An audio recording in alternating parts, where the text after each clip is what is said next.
నేను మొన్న మన బట్టి విక్రమార్క గారి కొడుకు పెళ్ళి అయింది. నేను పోయినా, ఆయన పిలిచిండు విక్రమార్క గారు, మర్యాదకు పిలిచిండు కాబట్టి ఇంట్లో శుభకార్యాలు ఉన్నాయి, ఎవరైనా చచ్చిపోయినా అక్కడ రాజకీయం ఏముంటుంది, పోతాం కదా. పోయినాం. పోతే మీరు నమ్మరు నేను చెప్పేది, పోతా అని నాకే తెలియదు గంట ముందు దాకా. మేమందరం అక్క నేను అందరం నాగోల్లో ఉన్నాం. మేము పోయి కారు దిగి మళ్ళీ కారెక్కే లోపల ఒక 15-20 నిమిషాలు పట్టింది పైకి పోయి మళ్ళీ వెనకకి రానికి. నేను ప్రామిస్ చెప్తా ఉన్నా, నేను కూడా ఊహించలేదు. ఇక్కడ దిగి మళ్ళీ కారు దిగి వేదిక మీదకి పోయి కిందికి వచ్చే లోపల ఆడ ముఖ్యమంత్రి ఉన్నాడు, మంత్రులు ఉన్నారు, మొత్తం కాంగ్రెస్ నాయకులు ఉన్నారు.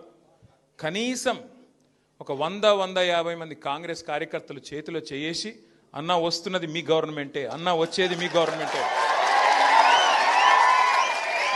నేను ఊరికే చెప్పట్లేదు, ఉత్తగానే చెప్తలేను, ప్రామిస్ చెప్తున్నా. నాకే ఆశ్చర్యం అనిపించింది. కారులో ఎక్కిన తర్వాత నా వెనకాల ఒక శాసనసభ్యుడు ఉండే, ఆయన అన్నాడు, అన్న రేవంత్ రెడ్డి ఈ వీడియో చూస్తే మాత్రం ఊరేసుకుంటాడు అన్న అన్నాడు. అరే నిజంగా నాకు అర్థం కాల. ఆడ అడిగినా నేను, చేయగలిపి అందరూ మీ గవర్నమెంట్ అంటే ఎవరబ్బా ఇల్లంతా అని చెప్పి ఏ ఊరు మీదని అడిగిన.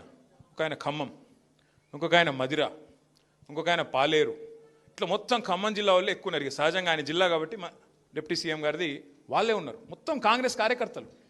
వాళ్ళు ఇంకో 2.5 ఏళ్ళు కాలే, ఇంకా సగం టైం కూడా కాలే, కానీ వాళ్ళు కాంగ్రెస్ కార్యకర్తలు చెప్తున్న మాట ఈరోజు, వచ్చేది మీ ప్రభుత్వమే, రాబోతుంది మీరే అని చెప్పి షేక్ హ్యాండ్ ఇచ్చి అడ్వాన్స్ కంగ్రాట్స్ చెప్తున్నారు వాళ్ళు.